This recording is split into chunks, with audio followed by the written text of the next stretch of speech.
Raj invested rupees 10,000 in a fund. At the end of the first year, he incurred a loss, but his balance was more than 5,000. Okay, यानी उसका जो loss हुआ है वो 5,000 से तो कम हुआ है. This balance, when invested for another year, grew, and the percentage of growth in the second year was 5 times the percentage loss in the first year.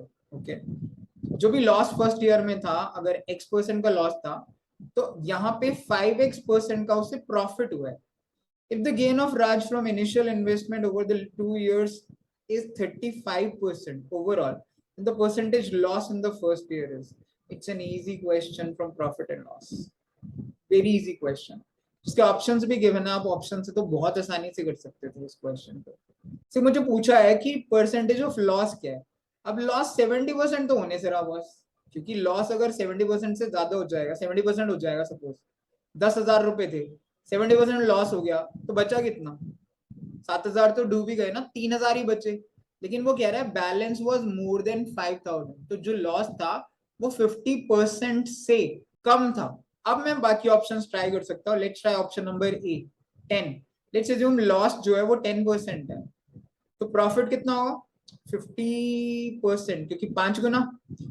तो अगर 10,000 रुपए मैंने इन्वेस्ट किए, तो 10% लॉस हो गया, तो कितने डूब गए? 1,000 रुपए डूब गए, और कितने बचे? 9,000.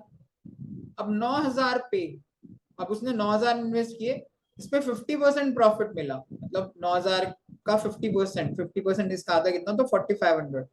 तो उसके पास लास्ट में कितने पैसे बचे? 13,500.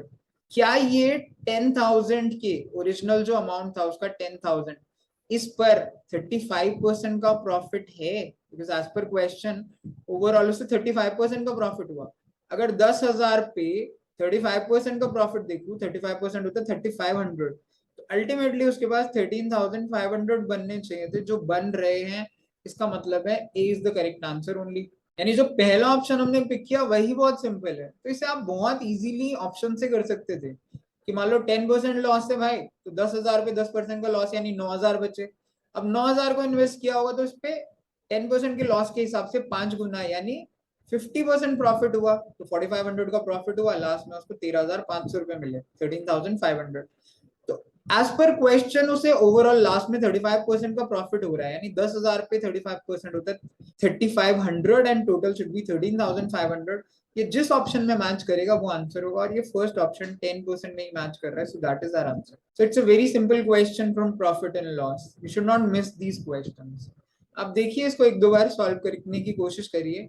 15 और 5% से भी देखिए कि क्यों चीजें मैच नहीं कर रही हैं, and I think you should be able to solve these in exam also.